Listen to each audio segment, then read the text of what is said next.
Other than our SB, Donnie Vargas.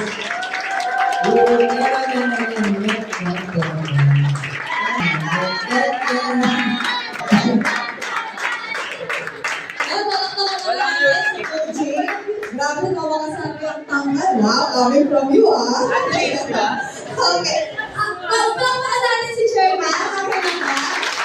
Ayun.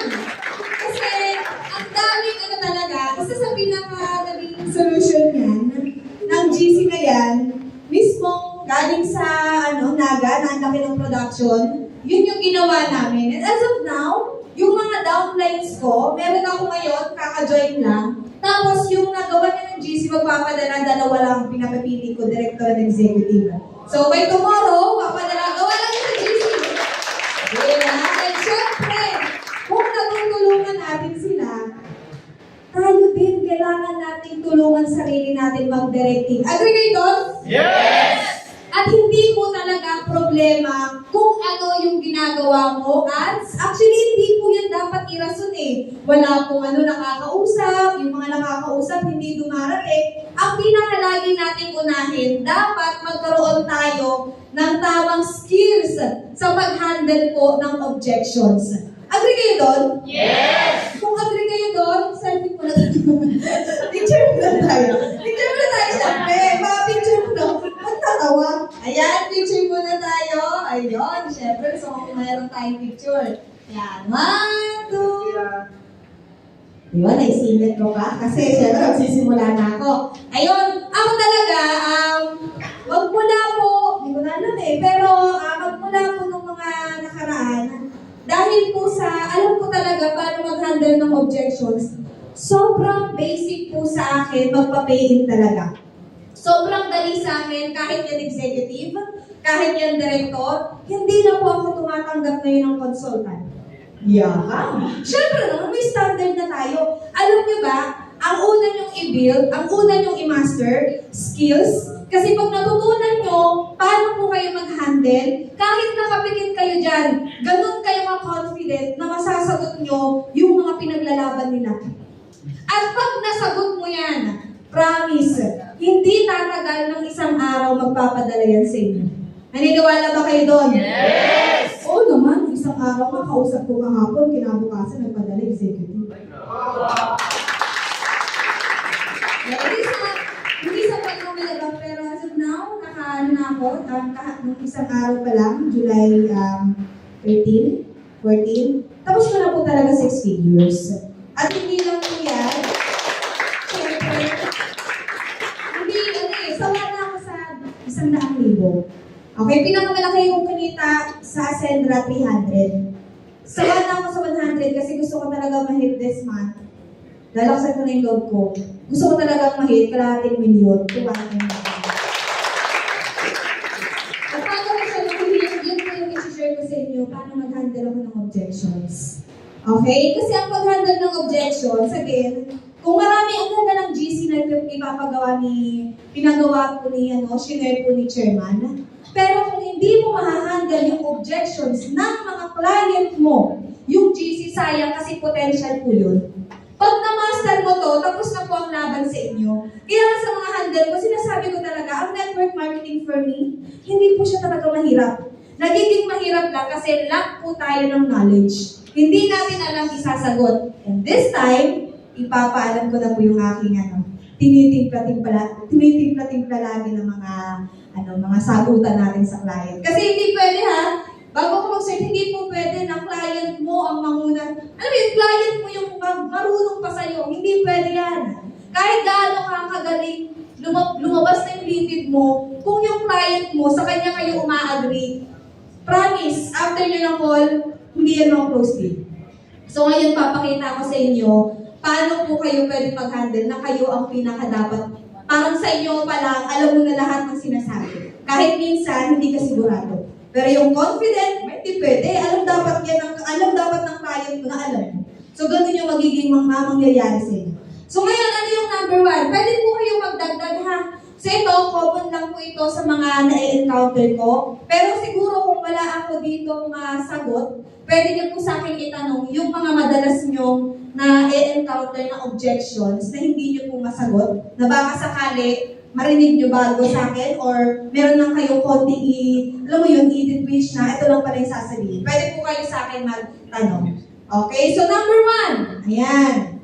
Ito lagi ito. Pagkausap mo yung client. Okay, ito lagi yung sinasabi. Paano kapag walang nag-join? Paano kapag walang nag-invite? Kikita ba ako dyan? Sino yung madalas nakaka-encounter? Ayan. Dito pa lang kung maging honest na kayo. Kasi kung hindi kayo magkakaroon or magiging direct to the point sa client nyo, magtatapon kayo ng oras. Sa ads po, alam ko majority nag-ads dito, napaka-importante yung oras sa client na ibibigay mo, at least maximum of 1 hour. Kung local naman po yan, tapos ang gagawin mo, nag-watch together ka, maximum po 30 minutes. Kasi bakit? Marami kayong makakausap ng mga client na possible yung next schedule mo, yun lang po yung pay-in. Kaso nga lang, pag hindi mo siya nasipot, dahil sa dami ng pinag-usapan, sayang. So ngayon, pag sinabi, paano kapag wala kang naka-join? Paano kapag wala akong na-invite? Kikita ba ako? Hindi. Hindi ka kikita sa negosyo. Lagi mong ibalik. Lagi mong ano mo sa kanya na negosyo to. Hindi ka kikita sa negosyo kung walang sales. Saan po tayo makakakita na negosyo na wala kang sales, pero grabe po yung milyon-milyon na pinapasok sa bank account mo, nakakakaba na yun. Baka po yan po yung mga flood control na hindi natin na Di ba? Pero doon pa lang po, hindi ko siya ino-offend or yung direct to the point na may halo talaga siyang kuha ng loob, tapos mapapatawa mo si client. Ngayon, eto na yung gagawin. Since may GC na po tayo, papiliin mo 2 program. Ano yung program pagdating po sa prospecting? 2 lang. Pwedeng ikaw yung mag-massive, pwedeng ikaw yung maghanap, pwedeng ikaw yung gumawa ng GC, pakita mo po yung yung friends niya sa FB. So since marami siyang friends sa FB, doon pa lang po tanungin mo, ilan ngayon ang naiisip mo gawa ng GC? So kung siya mismo, wala akong oras, lalo na pag OFW, pag kasi local, wala mo yung choice. Talagang pag local ang market mo, since local, same tayo ng time, wala po silang choice, dapat ikaw ang mag-ano sa kanila. Pero kung wala talaga silang oras, doon mo ipapasok yung pangalawang program. Ano yung program na yan? Dito mo na po pwedeng i-emphasize yung advertisement. Kasi kung sakali na yun yung maging rason niya, na wala akong time para dyan, doon mo na-offeran. Ito na po yung marketing strategy ng majority ng mga successful na negosyante ginagawa to. Ano yun? Nagbabayad po sila ng tao para i-promote yung negosyo nila. Ipapasok mo na. Makaka-relate ang clients natin pag lagi tayo nagbibigay ng sample. Sample mo, Jollibee. Jollibee, wala po dyan yung owner. Pero nag-hire yan ng mga chef, nag-hire yan ng mga empleyado para tumakbo yung negosyo nila. So, ganun din po dito. Kung ayaw mo mag-invite, kung ayaw mo mag-recruit, kung wala kang oras, so meron tayong another option na advertisement. Ngayon, ito yung maganda. Kasi kahit po piliin nila yung advertisement at makita po nila na madali lang talaga paano maghanap ng client, after po niyan mag-join, nasa-switch po natin yan na gumawa ng GC. Kasi, tanongin mo bakit? Bakit? Nandun na po yung commitment niyan. At doon mo na yan ima-mindset. Ang dami po sa akin, magpipili advertisement, pero mina-mindset ko sila ganito. Sa mga nag-ads dito or sa mga magpapapayin, mindsetin lang po natin sila na ano yung purpose, bakit kailangan natin ma-share ng opportunity yung mga kaibigan mo. Kagaya ng sinabi ni Chairman, gagawa lang ng GC. Ngayon ang purpose niya, tita, ang OFWs, tita, sa dami-rami pong nag-a-ads ngayon sa country nyo. At sigurado ko hindi lang ako yung na-encounter mo. So kesa po, makita pa nila to sa iba, yung advertisement, ang purpose natin dito, tita, hindi po para pa-joinin sila. Kundi para po i-aware natin na if ever man may mahanap sila, may ma-encounter sila na asendra, at least alam po nila na nag-a-asendra ka. So kung sakali, alam nila na mag-a-asendra ka, babalik at babalik po yan sa inyo. So ganung mindsetting pa lang po, gumagawa na talaga ng GC yung mga business partners ko. Hindi ko muna yan na ads. Pwera na lang kung gustong-gusto na nila. Kasi ang goal namin, matouch yung warm market, at after ng warm market, madali na lang mag-advertisement before sila gumastos. So para makita nila na hindi, alam mo, sa ano pa lang nila dito, sa GC pa lang na, or dito pa lang sa paano pag wala akong ma-invite, doon pa lang po promise, madadala mo na yung conversation na hindi na uubusan ng tao. Hindi na uubusan ng mga client. Sa dami-rami na naghahanap ng opportunity, lagi nang sabihin na hindi po, ito kasi, ang pinakaayaw ng mga client or mga makakausap nyo, ang ipupush nyo po sila na parang uobligahin nyo silang uobligahin yung hindi po pwede, dapat po, ito gawin mo. Yan yung ayaw ng client na medyo pag nagiging pushy ka na, para lang masagot mo na, ito dapat gawin mo, tita. Medyo na-off po sila talaga dyan. Kaya kung may client ka, gawin mo, magiging madali sa pandinig nila. Yan yung lagi mong paintindi. Madali lang to na gagawin po nila. Pag nakita nilang madali yan, doon nila makikita yung comparison ng trabaho nila o ginagawa nila kaysa gumawa lang po ng GC. Nakasunod? Yes. Yun lang. Maging ano ka lang, direct to the point. Kung may mapa-join, syempre, may sales. Pag may sales, may income. Kung wala, ipakita mong dami ng friends. Okay? Clear? Kaya kayo, kung may mga GP kayo, pagawin nyo na ng GC kasi yan po yung magiging example nyo sa mga mag-i-inquire sa inyo kung gaano nila nagagawa na gumawa ng GC. 10 minutes nga lang eh. Pag magkakape sila, sabi ni Chairman. Okay? So next. Ayan, ito po, pangalawa.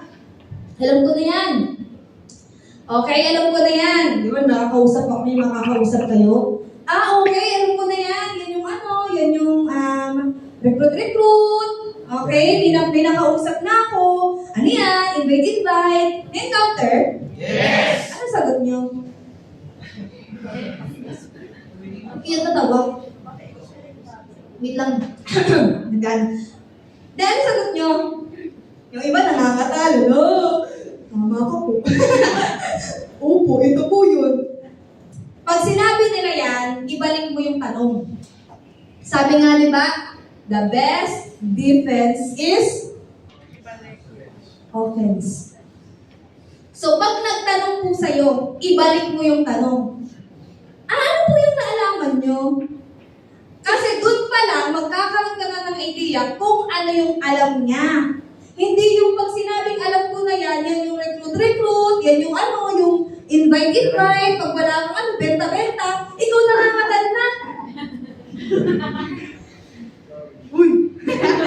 Nag-join eh. Nakakatal ka na kasi di mo na lang isasagot. Hindi mo naman alam talaga kung ano yung alam niya. Kaya para mas maging madali sa part mo, tanungin mo kung ano yung alam niya. Doon ka makakapasok, ano ba yung alam niya? At doon ka makakapasok, masolusyonan na hindi lahat ng alam niya tama. Nagalit ka no? Hindi alam mo tama. Pero totoo yan. Ang dami ko dyan napapay-in. Na marami na silang makausap. Pero bakit sa akin pa rin nag-join? Kasi hindi gusto ng client na hindi mo sila sasagutin kung ano yung tanong nila, ano yung concern nila. Tapos papaikot-ikutin mo. Yung naramdaman nilang pinaikot-ikot, binilog-bilog, ay iba na pala yun. Sa spirit. Alam niyo yun? Okay. So yun, alamin niyo kung ano alam nila. Tapos doon ka pumasok. Sinabi, ayun yung mag-i-invite. Yan yung nakausap ko. Sabi, magbebenta ako. Huwag mong sabihin na tama sila.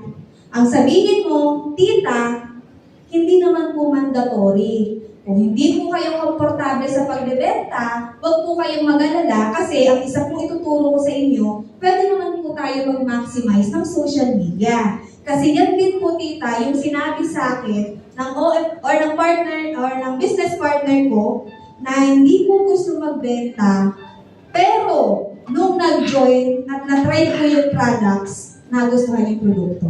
Kaya maging user ka muna, tita, walang problema. Kasi ang goal natin kay Ascendra, prevention is better than cure. Aanhin natin yung kapirahan kung hindi tayo healthy. Doon pa lang maiisip niya, okay, sige, hindi ako magbibenta. Yan, pasok na yan. Kasi pag sila mismo naging member at naging user, trust me, ako yung Japan ko, hindi ako magaling magbenta, may interview pa kami. Ngayon, grabe mag-reorder sa akin ng Omega Life. Grabe mag-reorder sa akin ng Best Barley. Pati yung yung sabon, grabe kakapadala ko pa lang po. Pero ang sabi niya sa akin, di ako marunong magbenta. Wow, ang dami mo naman pinapadala. Ganun siya. Kaya hindi mo kailangan sabihin ng lahat. Kailangan minsan sang-ayunan mo dito. Kung magre-recruit, mag-i-invite. Lalo na kung lumapit naman sa'yo. O sabihin mo, nirecruit mo ba kita? In-invite mo ba kita? O ngayon sa GC, di ba? Ganyan din pagagawin ko. Ngayon, masiswitch mo na. Opo naman. Imagine, gano'n ang kadali. Gagawa lang po kayo ng GC, di naman na po kayo mag-a-approach. Di na po kayo magtatanong. Gagawa lang kayo ng GC kasi ako na po bahala sa kanilang lahat. Tingnan nyo. Tingnan nyo, makakatulong ko sa client. Yes. Thank you so much, Anton. Pagpalain ka ni Lord. Amen.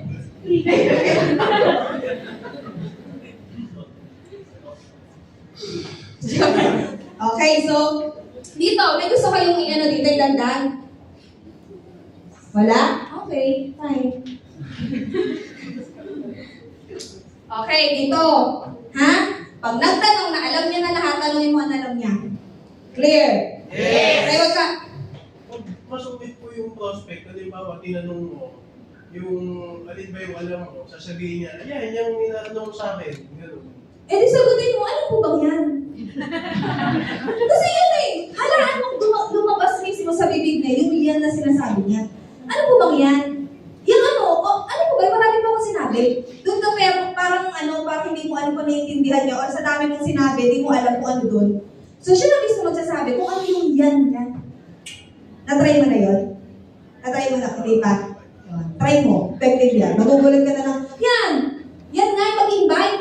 Di ba? Kasabi rin yan. Tapos doon mo na doon mo na ipaikot. Huwag niyong sasagutin yung client niyo na parang alam niyo kung ano yung pinaka-concern nila. Sagutin niyo base sa lumabas sa bibig nila. Kasi bakit? Mali mo naman pala ang concern niya. Alam ko na yan. Ang alin po, yung ganyan. Hindi po kayo na magbebenta tsaka magre-recruit. Hindi po. Wala pa kang sinabi mo na lahat. Yun pala, ang alam niya, yung maglalabas ng capital. Tingin mo, meron kayo ng connection? Wala. Diba? Kaya umabot ng 1 hour. Umabot ng 2 hours. Ang ending, di naman ako close deal. Ito pa. Favorite. Sino dito naka-encounter na ng tanong? Kami! Ang dami natin kung kayo mag-alala. Pero ang dami ko rin napapayin ng yan. Tanungin niyo ako ano? Secret. Ang pinakasagot dito, kung pag-iisipan, sa dami mo nang sinabi, sa dami mo nang gigit din, labas na yung bibig mo, na pinangakuan mo na, nasabi mo 50% mo ng success mo given na, which is true. Kasi mas, unleash will offer. Pero ang sagot pa rin sa'yo, pag-iisipan, eto na, ang pang-final ko dyan. Okay naman po, walang problema kung pag-iisipan. Pero alam mo ba, ito sa ko lang po advice, hindi ako nandito para pilitin ka. Nandito ako kasi nag-inquire ka at gusto ko lang po makatulong. Ngayon po, ito po pag-isipan nyo. Ang pinakapag-isipan mo, yung sitwasyon mo. Kasi, kung okay ka na, hindi ka na magtatanong. Pero syempre, hindi ka na yung boses. Ganun mo lang dadating. Totoo eh. Kung okay na sila, hindi na yan mag-i-inquire. Kung okay na sila, hindi na yan maghahanap ng opportunity. Kaya ang balik ko dyan, kung okay ka na po, wag mo na pong gawin to. Push! Ang pinaka-effective sa sales, push and pull technique. Kasi baka mamaya pull lang kayo ng pull eh. Hindi, ito ka, sige. Siya nga, ayoko, bawa ka na. Ala! Itulak nyo. Paano itulak? Di mo na kailangan to. Okay ka na po siguro. Kasi pag-iisipan eh. Tapos hindi nga eh. Yun po yung point ko. Kaya po ito nakita kasi nga po, ang pag-isipan mo, yung sitwasyon mo. Kasi kung matagal ka nang nagtatrabaho, kung matagal ka na naghahanap ng opportunity, at hanggang ngayon, panay kahaw, wala ka pong masisimulan. Take note po, hindi nyo ito malalaman hanggat hindi nyo susubukan. Bars. Ito, sabi ko sa inyo, pang-final ko yun. Yung executive ko, nung nakaraan, yun yung sabi sa akin. Tinanong ko, wala naman po ang problema. Pag mag-close deal kayo, guys, ang basic ng ang nakakataan kaya Sandra. As in, 20% atin, lalo pag executive ka. Imagine, tinanong ko, ano po na gustuhan nyo? Sabi ng client, wala namang problema sa akin, 200,000. Ay, walang problema, hindi kita kakampanan hanggang di ka magpapadala ng mga close deal. Yan na yung mindset ko. Kaya nung last namin call, sige, okay lang, pag-isipan mo muna. Ay, sige. Kalma. Siyempre, 200,000 eh. Diyan eh. Di ba? Diyan eh. Mapadala na lang eh. Kaya kalmado. Ako na-excite. Bakit? Sabay ka naman dito. Ako ang kailangan. Parang gano'n ako mag-isip. Ngayon, pag-iisipan. Okay po, walang problema. Anytime naman po, pwede ka bumalik. Pero ito lang po yung sigurado. Ang daming beses mo na po nag-isip. Tingin mo po sa lahat ng naisip mo at nakita mong opportunity na pinag-isipan mo. Meron po bang bumalik? Wala nga eh. Yan po yung point. Bakit di mo na kailangan pag-isipan to? Tapos eto pa yan. Ang pinakauna po, bibigay ko na yung yung mga pang-final ko dito. Magdiinan. Ang lagi kong inano, hindi po pera ibigay niyo sa akin. Ang pinakauna niyo pong ibigay sa akin, alam niyo kung ano?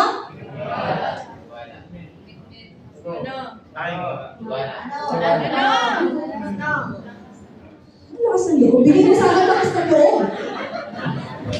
Pinakaunang ibigay mo sa akin, tiwala.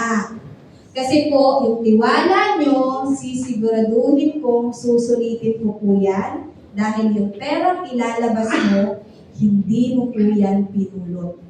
Hindi mo po yan hiningi, pinaghirapan mo yan. Kaya binavalue po namin yan dito. At hindi po ako short-term kasama dito. Kasama niyo po ako dito, lifetime. So magsawa ka na po sa mukha ko, kasi ako po yung makakasama mo dito hanggat makuha mo po lahat ng gusto mong makuha.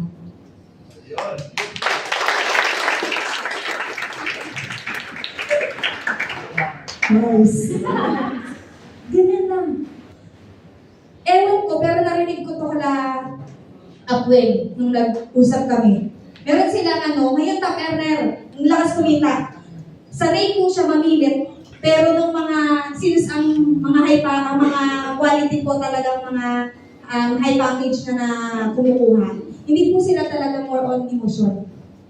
Ang gusto nila, paano lalago pera nila. Kung high package ang minamarket mo. Ngayon, nag-local po ako. 2020 to 2024, ako po ang masasabi kong ng TikTok, reyna ng TikTok, may joke lang. Pero isa po ako sa namayagpag sa TikTok. No, hindi ko pa alam yung ads. 2020 to 2024, TikTok ako, pero kumikita po ko niya 6 figures. Kahit po TikTok, local po yung market ko. Kasi bakit? Pag local ang market, isa lang po ang kailangan yung pagpag-iisipan. Pag-isipan, pakita mo. Kaya goal nyo dito kung naglo-local kayo. Kung TikTok, sino dito mga nagdi-TikTok? Yun, madami-dami. Sino dito yung mga nag-a-ads? Madami-dami po. Yung iba, sino walang pake? Sino nagmamasid? Marami nagmamasid.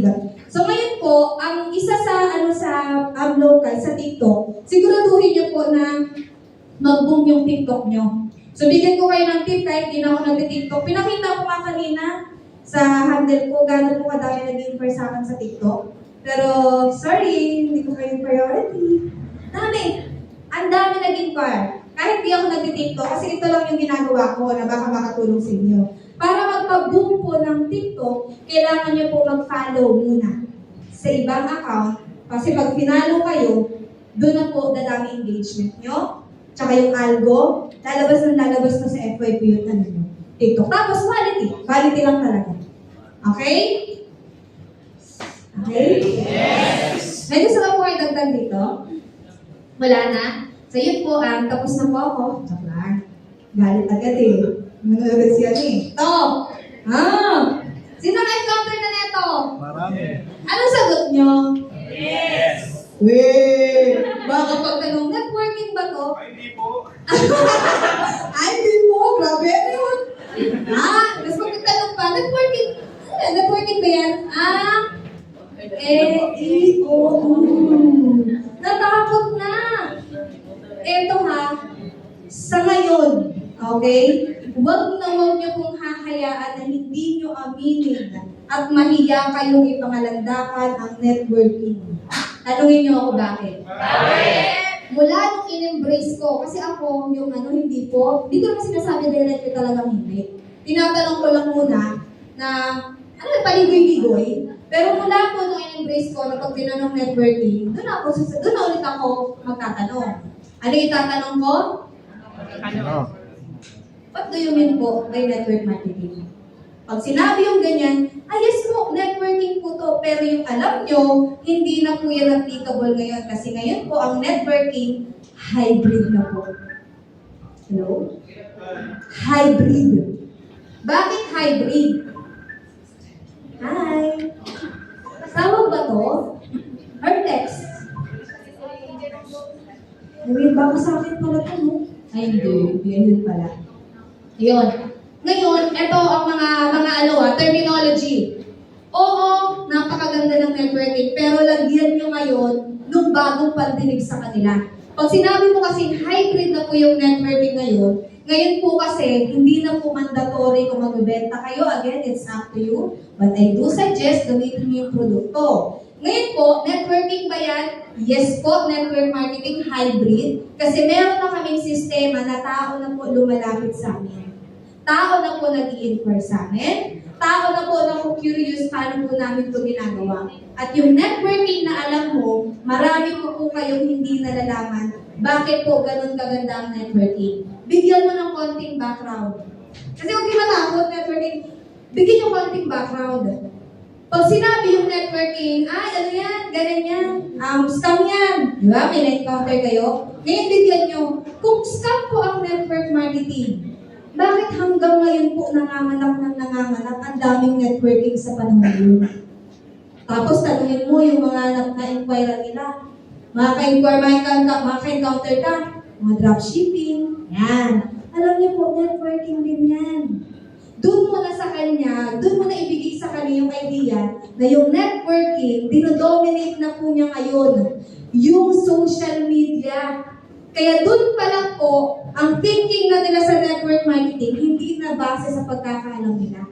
Huwag kang mahiya magsabi ng totoo. Aminin mo. Aminin mo.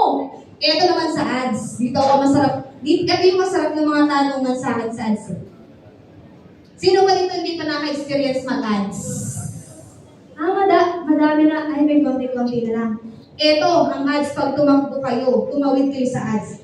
Networking po sa ads, since sila yung lumapit, dyan mo mababalik. Sorry po, hindi ako nag-invite sa'yo. Ikaw po lumapit sa akin. Ngayon, ito na po yung networking. Ikaw na yung lumapit sa akin, ikaw na po yung nag-inquire, ang trabaho mo lang po, sagutin po mga tanong mo. Ads na lumapit siya, binayaran mo din naman niya, alam mo na binayaran mo yung ads eh. Alam niya, nag-inquire lang siya sa'yo. Kaya I do suggest, kung di ka pa nag-ads, nandyan po talaga kayo makaka-close deal at makakapagpapayin ng basic po talaga 110 at 200,000 pesos. Diyan po sa advertisement. Sige, tuloy mo yan. Bukod doon, sa sagot ko, ano po yung na-encounter nyo regarding sa networking? Shoot na nga. Shoot na ba? Okay na ba? Yes. Okay. Next. Scam. Scam ba to? Itong binabato ko dito eh. Diyos ko po, scam. Ito binabato ha. Sorry, hindi po ako makikipag-video call sa'yo kung scam to. Kaya hindi suggest video call nyo ha. Kasi sayang naman po ang ganda ko kung i-scamin ko po kayo. Sorry. Kasi na-present mo na eh. Tapos yung capital problema, ay natatakot ako scam. Ay sorry po ha. Kasi hindi ko po hahayaan na yung value ko, para 200K, yung value ko 200,000 pesos, hindi naman po sa pagyayabang. Kinikita ko lang yun. Kaya ko po na tayo isang buwan yan. Doon pa lang, binus mo yung sarili mo. Hindi pwedeng lalagapak ka sa scam. Scam ba yan? Ata? Pati ikaw nagduda eh, no? Uy, magtanong ng scam ha! Tanongin niyo rin bakit narinig yung scam sa kanya. Kasi malaki chance na narinig niya at experience niya. Kaya alamin mo ano ba yung scam para sa kanya.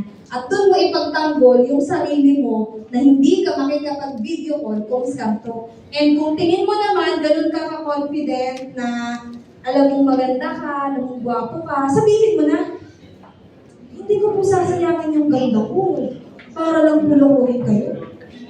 Ang halaga ko po, hindi lang pang 200,000.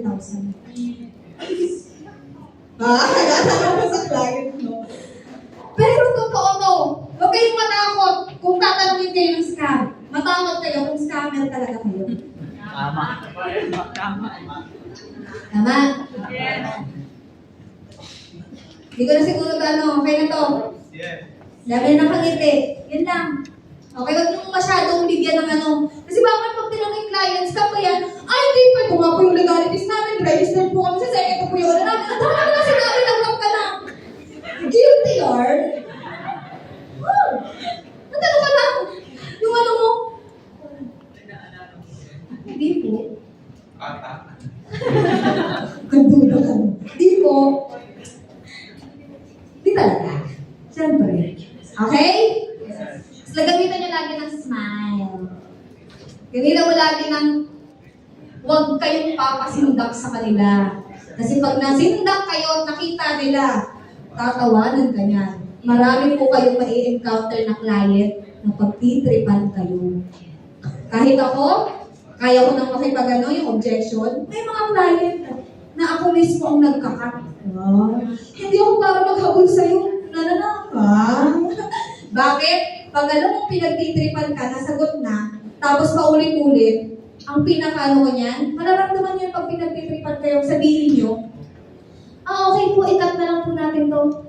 Balik ka na po kung naghahanap ka na ng opportunity kasi ang dami ko pong kausap ng mga interesado, sayang po oras natin.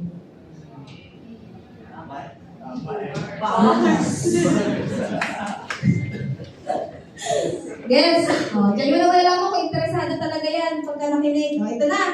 Ito na. I will join you if you are already earning. Ito para sa bago.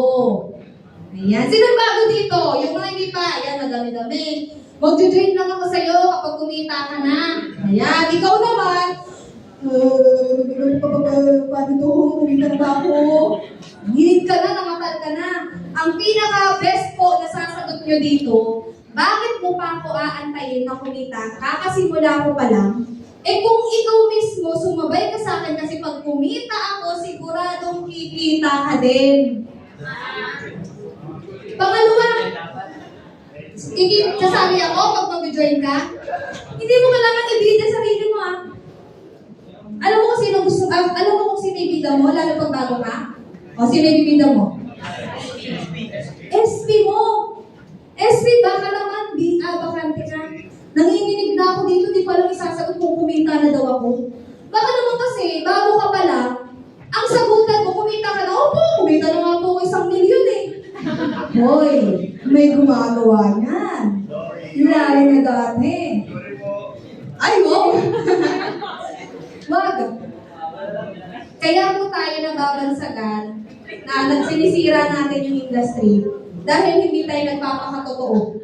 Kung nagsisimula ka pa lang, sabihin nyo, huwag kayo yan po yung nangyari sa OFW ko. Paano pag tinanong ako kung kumita na? Anong sasabihin ko? Ang sabi ko, huwag po kayong magsinungaling. Maging honest kayo na nagsisimula ka pa lang. Kaya mo ito gagawin at isi-share sa kanila, hindi po para may patunayan tayo. Gayon din kayo.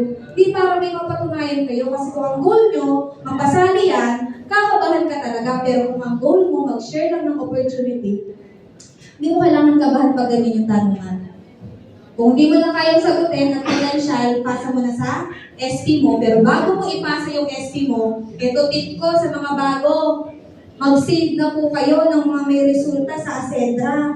Ang tawag po dito, bridging. Ano yung bridging? Ngayon, kung hindi ka pa kumikita, magpakita ka ng mga kumikita sa Ascendra. Ikwento mo yun. Ito po, kumita 20 years old, may sasakyan, kumita 6 figures. Ito po, dating OFW, ngayon nakapag-for good, kumita. Yun na po yung ipakita nyo kung wala pa kayong resulta. At dun yung mabibridge na hindi mo kailangan patunayan yung sarili mo. Kasi ang kailangan mong patunayan, gano'ng kadami ang kumikita kaya sila.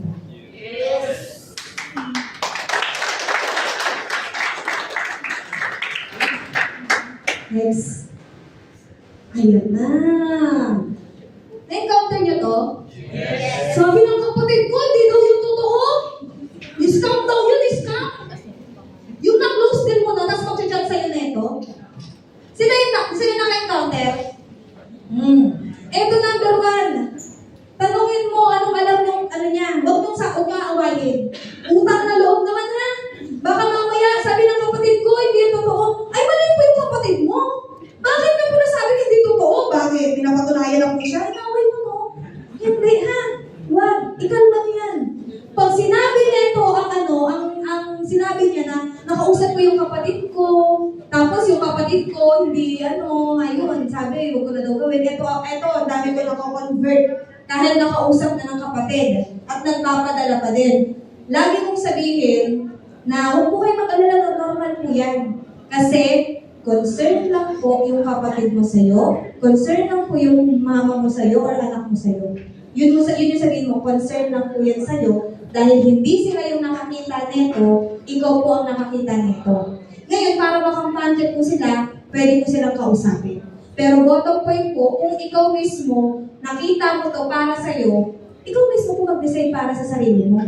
Kasi at the end of the day, kapag po hindi na kaya ng katawan nyo, malaki din po ba chance na matulungan po kayo ng family nyo? Lalo na po kung breadwinner kayo? Hindi. Kasi yan, hindi. Sila breadwinner eh. So ngayon po, kung tingin mo hindi makakatulong sa'yo, pwede po naman na makinig ka sa kanila. Pero kung siguro ilang beses ka na naghahanap, tapos lagi mo po silang pinapakinggan, parang meron na po dapat kayong makita at mapansin na hindi na po siya ganun tama. Ganun, advisean nyo. Kasi dito pa lang, pag sinabing hindi totoo, wag kayong magpa-apekto sa family, siya yung fokusan nyo. Ano po ba yung napag-usapan natin dito? Kaya suggestion ko, kapag unang call nyo pa lang, sabihin nyo na po agad kung sino yung magde-decide. Kasi kung magulang ang magde-decide, anak, relatives, huwag nyo na po muna ituloy yung call. Kasi magsasayaw kayo ng oras, lalo na kung matimbang sa kanila yung decision ng family nila, ng anak nila. Ang sabihin nyo, kapag po, kung sino yung magde-decide, maganda po, set tayo ng call kung bakante sila ngayon para makausap ko na rin po diretso yung magulang mo or kung sino yung magde-decide. Clear? Yes. Kaya mag-save ng oras, maraming client, pag kayo mag-focus na forget kausap mo na, oo, bigay mo yung best mo, pero kung tingin mo talaga, medyo dun yung decision, next muna, tapos ipa-schedule mo. Kasi dumating naman ako sa point na pinapasama ko yung client, pero hindi sila na mismo yung nagde-decide. Kahit sabihin ko isama, may ganun po. Okay? Meron ba kayo si Dagdag? Yes. Ako wala na. Hindi, joke lang. Ano yun? Yes, wala? Ito na. Ayan. Wala akong pera. Ito, applicable lang ito talaga. Madalas, local market. Lalo pag ang client mo student. Ito naman po, sa mga pag may trabaho, napakadaling i-mindset pag walang pera. Alam niyo po, ate, kuya, last year, problema mo na po pera. Last 2 years ago, problema mo na po pera. 5 years ago, problema mo na po pera. Kaya kung hindi mo po susolusyonan na problema mo yung pera noon, don't expect po na poproblemahin mo pa rin or hindi mo na poproblemahin yung pera sa mga susunod pang taon. Kaya ito po yung opportunity na solusyon na sa matagal mo ng pinoproblema. Wala ka pira? Wala ka talaga magiging pira. Tama Pag ganito kasi talaga client ko, promise, kahit po naglo-local ako, konti lang yung setting ko. Yung wala namang pera, binigay mo pa yung best mo, wala namang masama. Pero, laging pinitraining yan nila Sir George, hanap po kayo ng mga taong quality na. Kasi at least maglaan kayo ng oras, at least po alam mo, may mapipiga kayo. Ganun po ako ngayon kumausap. Kapag alam ko may walang pera, pagdating sa 45, CDE, kasi binababa ako ng consultant, doon ako nagtatanong kung wala silang pera, magkano yung kaya nila. So minsan sinasabi 20, pang builder na yun. Eh kung ang presentation nyo 8.5, walang pera, anong bababa nyo pa? Bababa nyo yung ano nyo, yung pride. Best barley. Yan, pwede. Hindi kayo magbenta. Nakasunod kayo dito? Yes. Huwag niyo laanan masyado pag wala ng pera. Konting motivation lang dyan. After po noon, next na. Tapos ngayon, inspire mo lang yan. At saka yung mga magiging client nyo ha. Huwag niyo po hayaan na mawala yung fire niyan. Lagi niyo dapat i-update. Follow up po. Nasa follow up ang pay-in. Actually, wala sa close lead. Nasa follow up ang pay-in. Yan, ito na. Yan, sabi oh. Sino ka-encounter na ito? Utangin mo muna ako, di ba? Tapos pag kumita ako, bayaran na lang kita. Ay, dito ko na. Kasi may ganito lang naman. Promise, may ganito lang po pag local ng market. Sa OFW, wala pa ako na-encounter na ganito yung sinabi ko. Utangin mo muna ako, wala. Sa market naman, kapag ganito yung encounter nyo, utangin mo muna ako, ay, sabihin mo, ay, i-close mo. Wow, ako na nga po matuturo sa'yo, pautangin kita, ano ka po sinuswerte? Tapos tatawa ka, pero totoo yun. Kasi ang sasabihin mo, ang pinaka-ibibigay ko po sa inyo dito, opportunity na pwede kang kumita. Pag natulungan mo po yung sarili mo, doon po ako makakatulong sa'yo. Kasi kahit gaano po ako kawiling tulungan ka, kung hindi ka po magpapatulong, wala pong mangyayari. Kaya kung mangungutang ka po sa akin, hindi po namin yung tinotolerate. Iba po pag diskarte mo.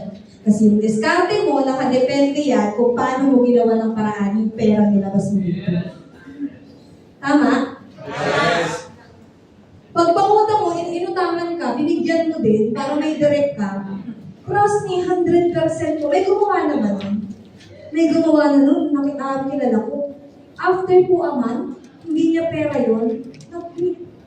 Kaya huwag yung papautang, ha? Sabihin niyo na lang, kung gusto mo magkaroon ng ano, gawan mo ng paraan. Alam niyo yung bus? Bus na diskarte? Ano yung bus? Effective ba lang yan? Benta utang sa mga. Advice niyo lang. Okay? Tatapos na po ako. Ito na! Sino ka-encounter na ito? Ipapaalam ko sa asawa ko, ipapaalam ko sa misis ko, sa girlfriend ko, sa boyfriend ko, sa parents. Sino? Oh, di ba? Ngayon po, ito yung pinakasagot dito. Swerte mo naman kung di mo na-encounter to. Ito sagot ko dito, pag ipapaalam, gano'n po kayo kasigurado kung susuportahan kayo? Ay, hindi nga, hindi ako sinusuportahan. Eh, what if ganito po gawin natin? What if i-surprise po natin sila? Kung alam mo hindi ka susuportahan, hindi ka papayagan, surprise mo na lang po na meron ka ng income. Marami sa akin mga nag-join, since alam nila hindi papayagan, sikreto sa asawa. Kasi minsan yung asawa, sila pa yung puputol ng dreams, ng pangarap ng misis nila. Gano'n lang siya kasimple yung sagot. Clear? Yes. Yung tanong? Gano'n lang. Yung bilis? Oo. Nasubukan ko na to. Galit na eh. Ay! Subukan nyo na to. Anong sagot nyo? Try mo ulit. Ano sagot nyo pag nasubukan na? Paano kung sumubok ulit tapos hindi mag-work? Ano sasabihin nyo? Subok talaga. Talaga eh. Ay, sige. Ay! Grabe kayo, gusto nyo agad pa-joinin? Tanungin nyo muna bakit hindi nag-succeed kung nag-try before. Grabe, gusto nyo ulit magtabas ng pera, di naman lang alam bakit hindi kumita. Tama. Dalawa na ba? Tama. Tanungin nyo muna ha. Tanungin nyo ano yung experience, bakit hindi kumita. Doon nyo makikita ano yung ginawa. Kasi ang ending, wala yung ginawa. Walang ginawa. Natulog, nag-expect, may mga na-experience na ba kayo? Akala ko magpapadala lang ako tapos titigta na ako. Walang isiman. Boy, meron ganyan. May encounter. Sabihin mo agad, magpapadala ka kita, hindi po ito investment. Uy, hindi nyo na dito investment. Baka sa gustuhan natin magpapayin, ang dami natin pangako. Pangako hindi naman kaya matupad. Parang ganon. Kung nag-try na before, explain nyo, paliwanag nyo, ano yung dahilan ba't di kumita. Tapos dito mo na ipakita gano'ng kaganda si Ascendra. One account policy, pinaka-best nyo po yan lalo pag may experience, pinaka pang-final na close deal. Meron kang hawak, o ngayon po sumubo ka na, ito po kay Ascendra, one account policy. Malalagyan ka ng malalagyan ng tao. Ngayon po, meron akong hawak dito. Sige po, for the last time, gano'n yung mga ano ko, for the last time po, sisiguraduhin po natin, gawin mo yung part mo, gagawin ko yung part ko, sisiguraduhin natin lahat po ng nawala sa'yo dati, at least may chance kang makabawi.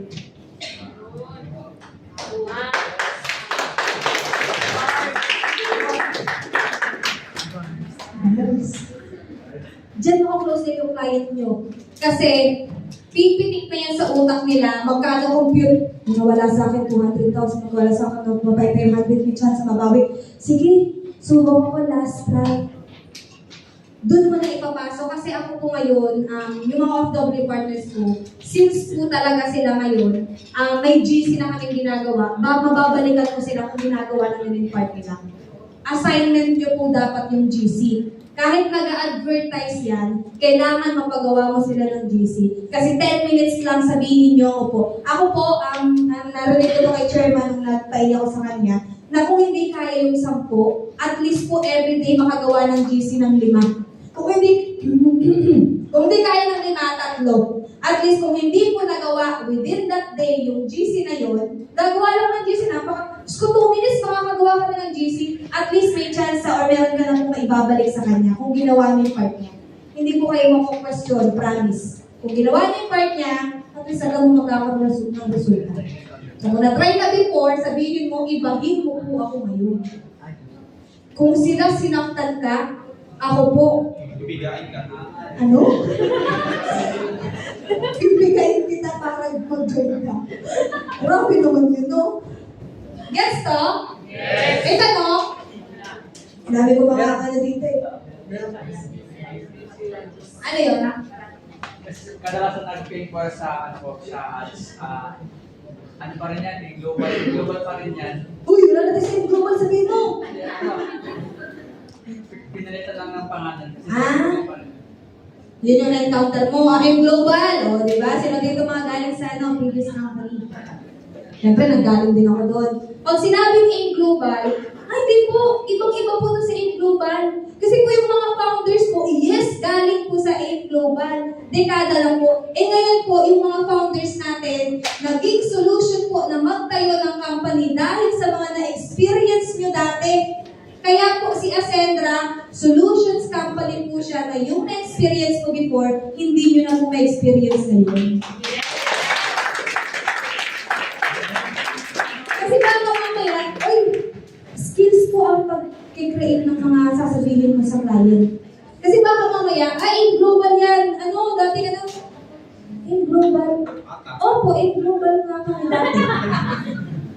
Baga, sabihin mo lang na galing, huwag mo i-deny. Galing naman talaga tayo, even the founders, galing sa AIM. So kaya nagtayo si Ascendra kasi po solution siya na yung na-experience mo dati, hindi mo na ma-experience ngayon. And syempre po, di ba, galing ka sa AIM Global, multiple accounts yan. Before ka malagyan, mga ilang buwan pa, or taon, worse, di ka malagyan. Dito kay Ascendra, Sin Solution Company. Automatic, pag nag-join ka ngayon, nakaposition ka ngayon, sa mga susunod po na mag-join, under mo na po yan sa ref mo.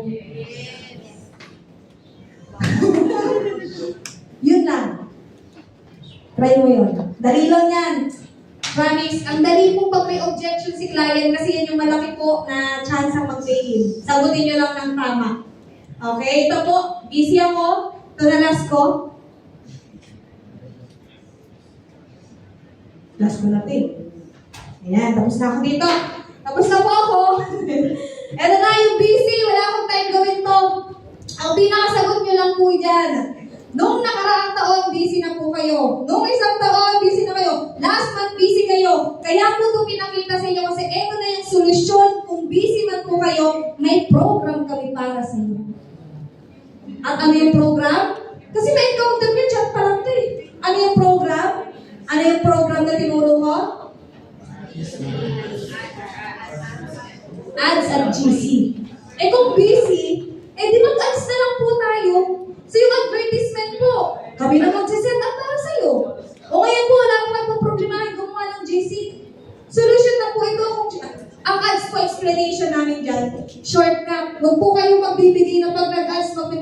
lahat.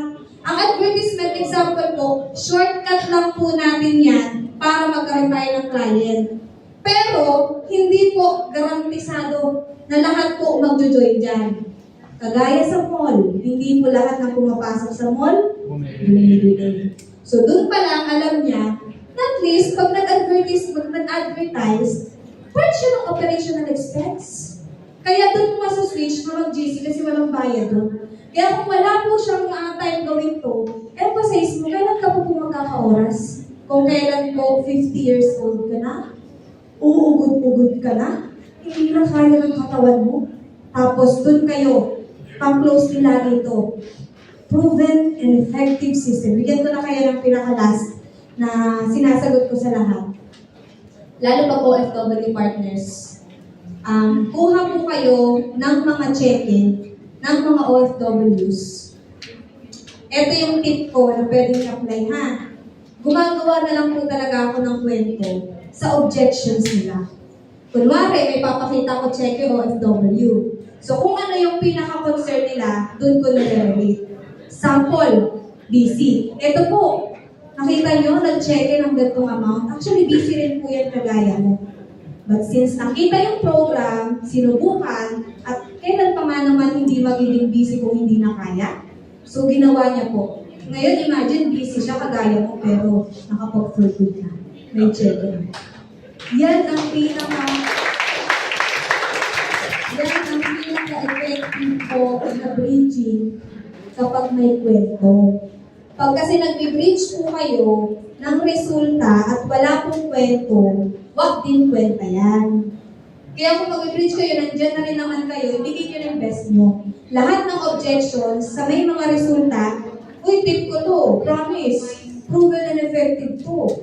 Marami yung na-close nila na director and executive. Dahil yung concern nila, nire-relate ko dun sa pinapakita kong resulta ng gusto nilang maging resulta. Okay? Yes! Mayroon! Wag mo! Wala na? Wala na? Sana may natutunan kayo, no? Yes! Sige nga, ulitin mo lahat ng sinabi ko. Pero yun lang, sana may natutunan kayo. Napakadali lang po ng directive. Promise, 2 direct ko lang po pag naka-executive ka 6 figures ka na.